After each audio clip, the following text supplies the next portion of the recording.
Thank you. So, it's Edward C. Frieberg? Edwin. Edwin. Oh yes, I don't read very well in the dark. Where were you born, Mr. Frieberg? Schenectady, New York. Oh, so you're a lifetime resident of Schenectady? I was born in Ellis Hospital. Okay. I was a huge 6 pounds. Boy. No more. And where were you when World War II broke out? Well, I was still in school. You were still in school? Yeah. I was in high school. Okay. Not terrorist, I think, yeah. Okay. And do you remember where you were when you heard about this place called Pearl Harbor? I can't remember, but since it happened on a Sunday, my guess is I would have been home. Would have been home? Yeah. Okay. So what year were you in high school when the war broke out? The war started in '41. Mm-hmm. So I would have been 15. Okay.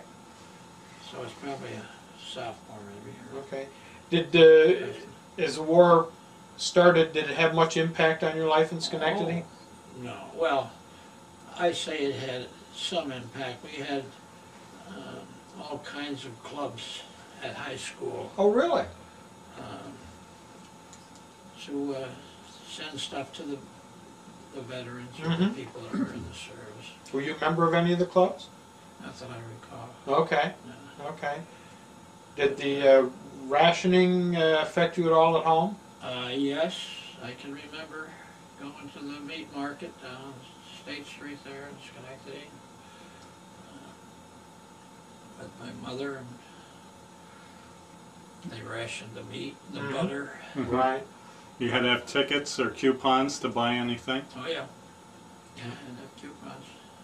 When did it come across your mind that you might want to go into the Navy? Well, when I was a senior, I had an opportunity. I knew that the draft was coming, Mm-hmm. and also that my father was in the Navy. Okay. In World War I. So I leaned toward the Navy. If I'm going in, I wanted to Right. be in the Navy, not the Army. So there was a test that they gave for the V5 and V6 programs. Which were what? V5 was for the Air Force, Okay. Naval Air Force. V6 was for radio technicians, electronic Mm-hmm. technicians. Mm-hmm. And so I took the test, along with a lot of the other seniors, and I passed both. But when it came to a physical, I didn't pass the V5 test because I had bad teeth and all kinds of fillings. In those days, the dentists, they filled you frequently.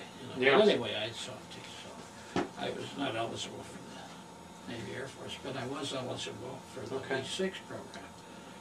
And I got picked. There were, I think I was the only one from Okay. So our just class that went to the V6 program. now, did you graduate first? Oh yeah. Okay, you did graduate. Graduated in late January, and then the first week in February I was on the train and heading for Chicago. So you went to basic training first was it Great Lakes you went? Great Lakes. Okay. Yep. So here's a young guy from Schenectady. Probably hadn't traveled much prior to that. No. So what was it like going off to the big city? Well, we weren't in the big city very long. We went to Great Lakes, and geez, I remember it was a rainy day. Oh, it was pouring. Well, they gave us our issue, you know, the sea bag. With all the, and they'd throw all the clothes in it, and then we'd start carrying them. We must have walked a mile and a half. And needless to say, with that heavy sea bag, all those clothes, it got heavy. Now, was that your first time away from home? Yeah, it would have been. Uh-huh. Were you homesick at all? No, it was No. exciting. I wanted to do whatever I had to do. Mm-hmm. So, geez, we'd set those sea bags down in that wet mud, pick them up, carry them some more, and then they'd give you a parade rest, and you'd sit down again, set them down. And then we get to the barracks. Said, all right, everybody that's got a dirty sea bag, scrub them. Oh, geez, in the middle of the night, we're up there scrubbing sea bags. So this was your introduction to the Navy. Yeah, right, yeah. What were you thinking at that point? What did I do to deserve this? What kind of group were you in with? Nice. Well, they came from all over the Okay. country. Two fellows that I went out on the train with were from Sayre, Pennsylvania.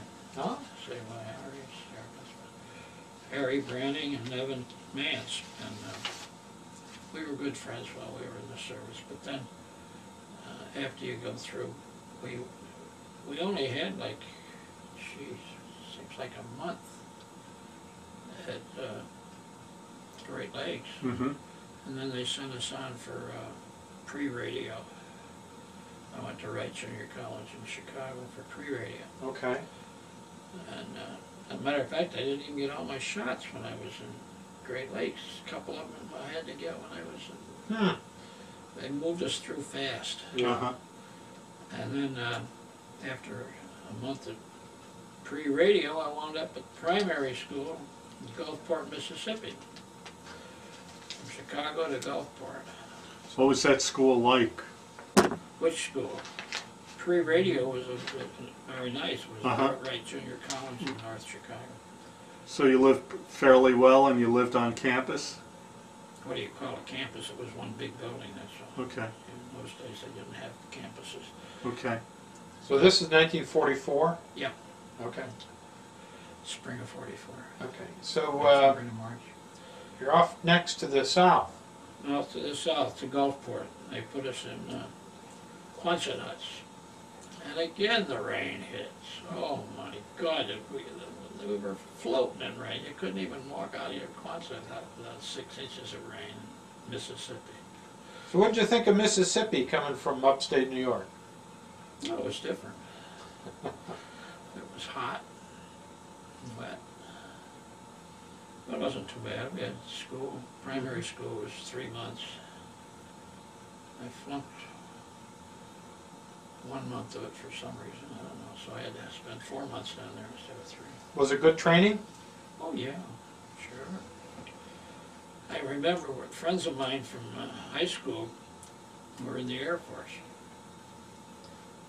And they were at Keesler Field in Biloxi, Mississippi, right near Gulfport.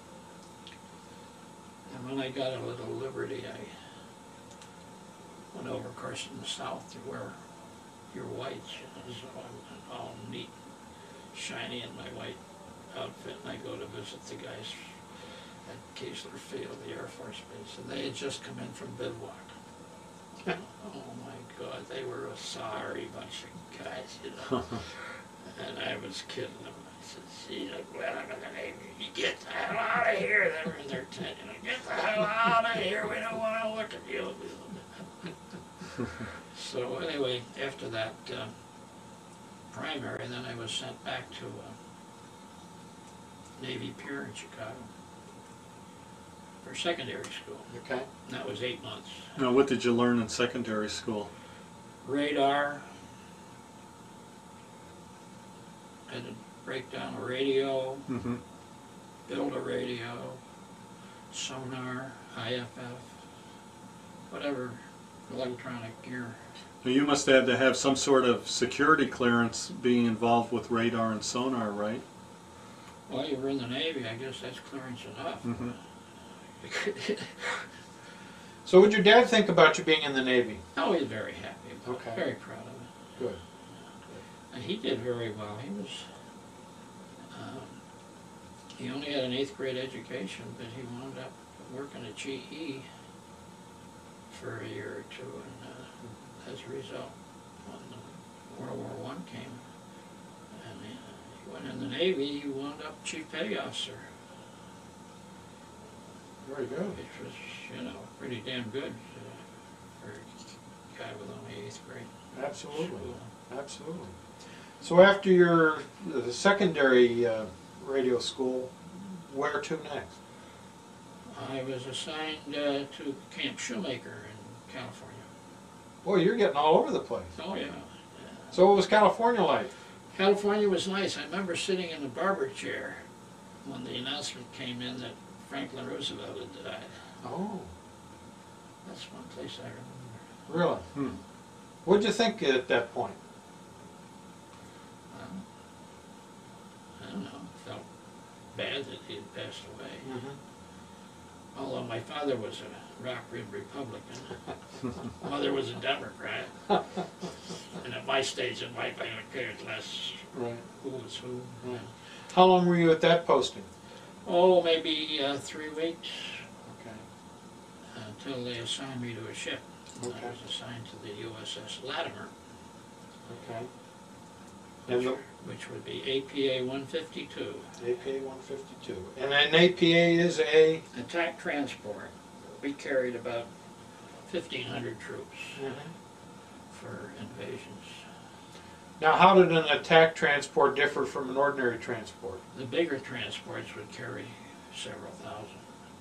Like, I think they actually took one of the big cruise ships and made it into a transport. So anyway, they only had 5,000–6,000 troops, but we were strictly combat. And I was out 2 weeks ago to Vancouver, Washington. My son lives in Vancouver. And he went on the internet. He was interested in finding out all about the Latimer. So he gave me this. Now, the Latimer, let's see. That was named after a town or city in Texas, I think. Are you a plank owner on that ship? A what? A plank holder? Were you one of the first? No. No, I was assigned. I think I made a little note there. It was commissioned in July. I started aboard here. Okay. From here on down. But this was all before I was aboard. They went through quite a bit before I was aboard. Now, when you were assigned to them, this was 1945, was it? No, that would have been... I was going to say, I think Roosevelt died in sometime in 45, didn't he? Yeah. It was 45. I'm not sure of that. I think it's 44. Okay, well, so maybe you heard about the death later on. I mean, you were on the Latimer first, you're saying? No, I was at Camp Shoemaker. Okay. Okay. Getting a haircut. So what was your thought about coming aboard this ship for the first time? Who knows? All I could think of was, I'm sure I'm going to get seasick. Did you? Which I did. Okay. So what was... The first day aboard, just tied up, just going like this. Nice and easy. I got sick. oh boy. But then we went, I picked up the ship in San Francisco. And then we went to Seattle. Okay. And by that trip I was no more seasick. You were a pro at I that was point. a pro by then. Yeah. Got my sea legs. So to What speak. was your job? I was a radio technician, What did that mean? repairing the radios, the radar, Mm-hmm. the sonar for detecting submarines, and what they call IFF, or identification, friend and foe. Did you have a lot of problems with the equipment? Did they require a lot of See, in repair? those days it was all tubes, and just the slightest little jarring would shake a tube loose. Uh-huh. For general quarters, where was your station? At the radio. At the radio. Radio repair, Okay. in case anything went wrong. Because that was a pretty nice duty. Did you have anybody with you doing this same Yeah, type I of had job? another guy, Lee Noble, the two of us. Okay. There were two of us aboard the ship. So when you weren't repairing a radio, what were you doing? Sleeping. So it wasn't a bad duty, was it? It was good. Okay. Did you have any entertainment aboard ship, like movies or? Well, we made sure, we had movies at night, Mm-hmm. below decks. Of course, I couldn't have anything that would show during a topside. Yeah. So I can remember between cigarettes and cigars, you could barely see the screen. Really? You get 500 guys all Everybody smoked back then, right? smoking away Yeah. like crazy, you know. Jeez. Now- That's where I started smoking. You picked up troops in Seattle, and where'd you go? Hawaii, Hawaii. Oh. Yeah. What was that like? that was nice. Did you give me short time? Yeah, got a little bit of short time. Sure. And what does a young man do in Hawaii on shore leave? Well, you only get a few hours, and then you gotta go back to the ship, so Okay. it was mostly sightseeing. Mm-hmm. Okay. And Go ahead. Went to the beach. and after Now, that was disappointing. really? Oh, jeez, there's no beach there in Honolulu. So what'd you do? Just watched the guys surfing, and, Okay.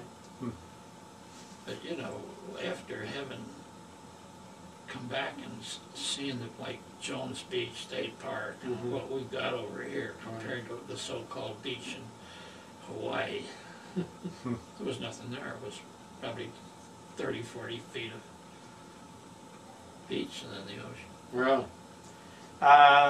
After Hawaii? Oh boy. Well, that'll tell you all about where we went, but And a wee as I talk. recall in Eniwetok we had, it's no longer there, they blew that up with a bomb. Right. So what was that like? Well, we got Liberty. Okay. They had shark nets set out so we could take a swim without feeling too vulnerable. So you swam off the ship? No, we went ashore. Oh, you went ashore? Yeah. Okay. I think we were allowed two cans of beer and one Coke, or vice versa. So those that were drinkers, they managed to hand a Coke over to somebody else to get an extra beer. So. Well, I bet that tasted good. Oh yeah. Now, where did you, what was your final destination on that voyage? I think we went to the Philippines. Okay. Did you ever have any encounters with the Japanese at all? Not directly, but we were at Okinawa. We were tied up, and they came in to bomb us. Mm-hmm. Did you see any ships get hit by kamikazes? No, one or? of them next to us got hit. Uh-huh. Not by a plane, but by a bomb. Okay. What they did in those days, they had, see, we had LCVP boats, small little boats. The front drops down and the troops go out through there. So when we got notice that the air raid was coming, each one of the APAs would drop all our boats. And we had, they called them, they became smoke boats. They circled around every ship and let out smoke. Well, you get a harbor full of smoke, and the Japs arrived, they didn't know what the hell was down there, so they were just hoping they'd hit something. Mm-hmm. All right. Did you get caught in any of the typhoons out there? Yeah, that was the worst experience of my life. Tell us about what was that like? Worse than war. Screwed come right out of the water. Really? Would the whole ship shake when that happened? Oh yeah, jeez. Boom, bang, down you go, and then you'd come out of the water again, and everything would shake. I thought you were gonna fall apart. How long did that last? A couple of days. Uh-huh.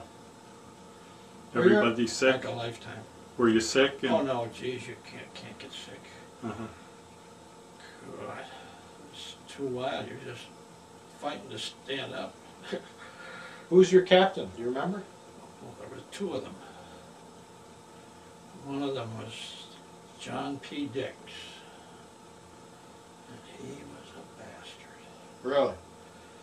He was a full captain,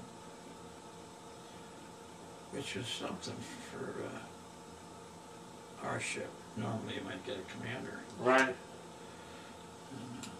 He must have annoyed somebody somewhere. He wouldn't allow any free time on Sundays. There was no holiday routine.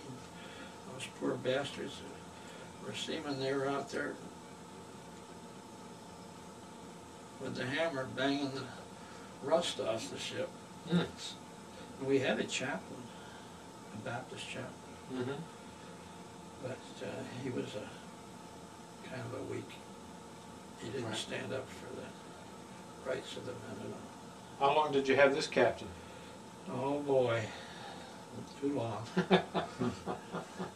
Several months. But he was a rascal. He wanted to get a Jeep. So on one of our trips, I think it was to Ulithi, it was one of the islands. See, our men were being in control of everything till you got them ashore, and then they'd go through an Army checkpoint. Mm-hmm. So he had one of our drivers drive a Jeep through the Army checkpoint and keep on going to the other side of the island. And then he had one of our boats pick it up, take it back out to the ship, and quickly get it down to the paint locker. Painted it blue, gave it phony Navy numbers, and when he got back to the States, he had a nice Jeep to drive around it. Nice guy. Yeah. Nice guy. And who was the next captain? The next captain was a guy named O'Donnell. He was great, except he had screwed up and run a cruiser ashore. So he was being demoted. I think they both were demoted. I imagine Dick's got somebody unhappy. O'Donnell ran a ship ashore, so he was paranoid about radar. Oh. Oh, smokes, he was calling us all hours of the night. Come up and make sure the radar's working. He didn't want to run a second ship aground, you know. That'd have been the end of his career. Yeah. So I remember we were going down the coast, the Pacific coast there in California and Mexico. Of course, there's some pretty high mountains there in Mexico, you know. Geez, we got a call one time around midnight or so. The captain called Lee Noble and myself up to the bridge. Didn't know what the hell we'd done. So we get up there. He says, I just want to congratulate you guys. I had never seen this radar working so good. What was happening, it wasn't our doing, it was going off the ship, hitting one of those mountains, coming back, and a double echo. So it looked like those mountains were 30 miles away instead of 15 or whatever. But we didn't tell him, we just said, well, thank you, Captain. Well, that's great. That's great. So he was a very happy guy. Mm-hmm. And he was the captain you had at the Till end? we got rid of the ship. We went through the canal up to Virginia and decommissioned the ship in Yorktown. So where were you when they dropped the bomb? Coming into San Francisco. Really? And what did you think about that news? No, let's see. I know that I think the bomb got dropped maybe August 10th. It was in August, yeah. I think maybe the 14th is when we came into port, so we knew. Mm-hmm. So I was still at sea, but we came into San Francisco. That was wild.